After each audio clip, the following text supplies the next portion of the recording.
गृहस्थी में प्राय ऐसे भयंकर अपराध हो जाते हैं जिनको जानते नहीं। कोई माता बहन बिरली ही ऐसी होगी जिसने गर्भ हत्या, भ्रूण हत्या ये सब ना करवाया हो। कोई बिरला ही ऐसा हो। हम प्रणाम करते हैं जिन्होंने ना करवाया हो। आपने गर्भ हत्या कराया, भ्रूण हत्या कराया, ये विशिष्ट महाअपराध है। जैसे ऐसे लड़ाई झगड़े में, हिंसा में तुम्हारे द्वारा किसी का वध हो रहा है, महाअपराध है, नहीं हिंसा होनी चाहिए।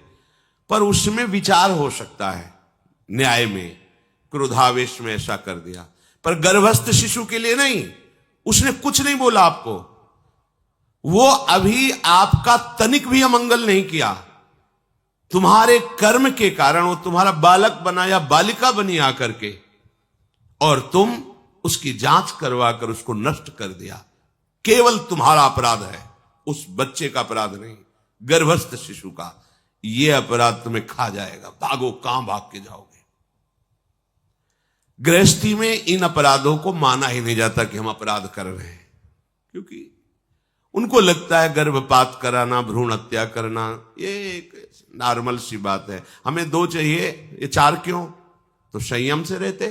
गर्भ जब रह गया तो उसको फिर पालन पोषण करो, अपने कर्मों का वहां नाश होगा। चाहे जैसे पागल बच्चा है, जीवन भर उसकी हम सेवा करेंगे तो हमारे जो पूर्व पाप कर्म क्षीण हो जाएंगे, उसका भी कल्याण हो जाएगा, मेरा भी कल्याण। हम अंदर गर्भ में देखा यंत्रों के द्वारा कि स्वस्थ नहीं है, तो जन्मेगा, बड़ी दवाइयां कराने, मार दो।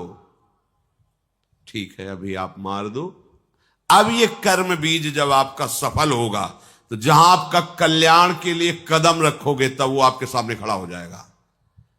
अब उसको अगर कोई मिटा सकता है तो हरि गुरु कृपा मिटा सकती है। अपने को बहुत परमहंस मत मानो। आप कृपा से वृंदावन आए हो, कृपा से आप भगवत मार्ग में चल रहे हो। अगर आपकी पोल खुल गई तो आप क्या हो आपको ही पता हो जाएगा। आपके कर्मों को आपके आराध्य देव, आपके गुरुदेव अपने शासन में लेकर आप तक पहुंचने नहीं दे रहे, नहीं तो आप धज्जियां उड़ जाएंगे ऐसे कर्म किए हुए हो। श्रीपाद कह रहे वृंदावन में किसी के प्रति भी अपराध बुद्धि मत करो, नहीं तो यहां वास करते हुए भी आप किशोरी जी की कृपा को प्राप्त नहीं कर पाएंगे। स्पष्ट लिखा है, तावत प्रविष्टोपि न तत्र विंदते ततोपराधात पदवीं परात पराम। परात पर पदवी कहते हैं श्री राधा चरणारविंद की दास्ता को। प्रियालाल के श्री समीप श्री अंगों की सेवा का अधिकार प्राप्त करना नहीं प्राप्त हो पाएगा। यहां के प्रत्येक पशु पक्षी की वंदना आचार्यों ने की है। हित सजनी स्वरूपा हरिवंश महाप्रभु कहते हैं, हा कालिंदी त्वयि मम निधि प्रेषाक्षालितो भूत भो भो दिव्याद्भुत तरुलतास त्वत्कर स्पर्श भाजा। हे राधाया रतिग्रह सुका, हे मृगा, हे मयूरा, भूयो भूया प्रणतिभिरहम प्रार्थये ओनुकंपाम। हे श्रीधाम वृंदावन की लताओ, हे यमुना जी, हे खगमृग पशु पंछी ब्रजवासी जन, हम सबके चरण धूल अपने माथे पर रखते हैं, बार बार आपके चरणों में प्रार्थना करते हैं, आप कृपा करो प्रियाजू हम पर प्रसन्न हो जाएं, अर्थात हमारे आचरण आराध्य देव की प्रसन्नता वाले बन जाए। प्रणतिभिरहम प्रार्थये ओनुकंपाम। मैं आपके चरणों की शरण में हूं, आप हम पर कृपा करें, अनुकंपा करें, मैं प्रार्थना करता हूं।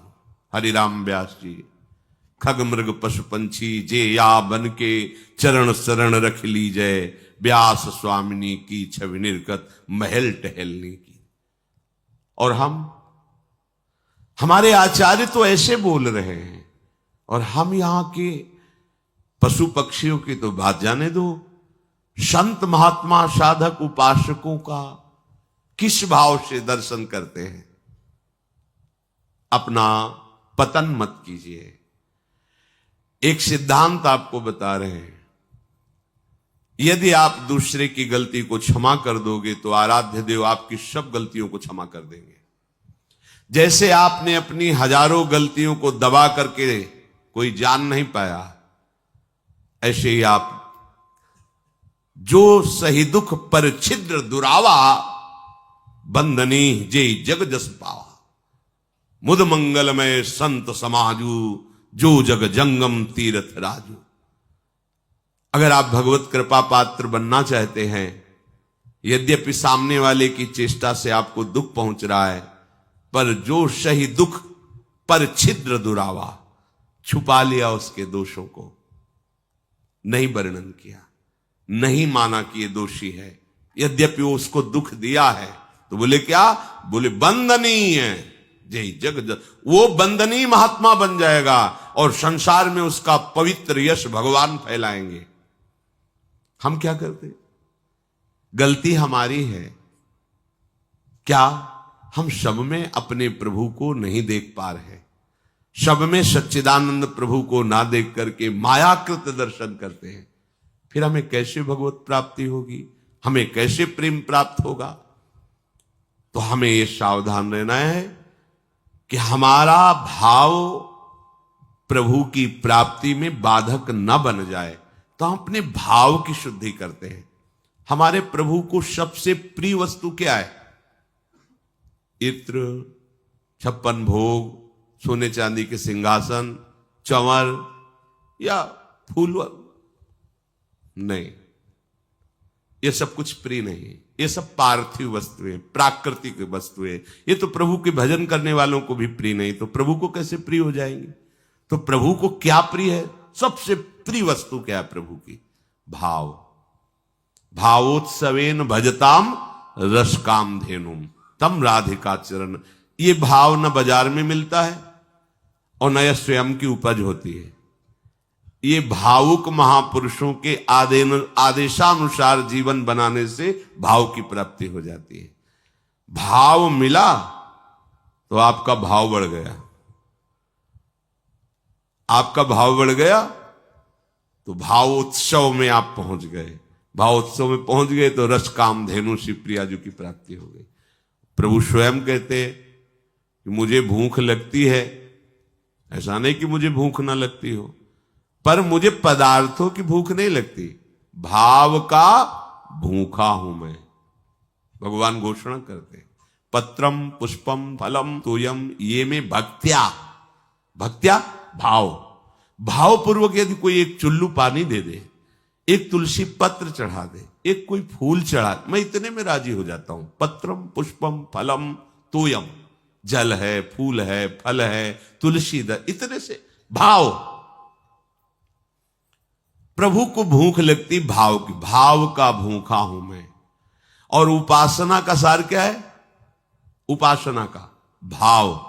बोले भाई ये तो सहचरी भाव को प्राप्त संत है, ये तो सखा भाव को प्राप्त संत, ये गोपी भाव को क्या प्राप्त हुआ उपासना से? भाव।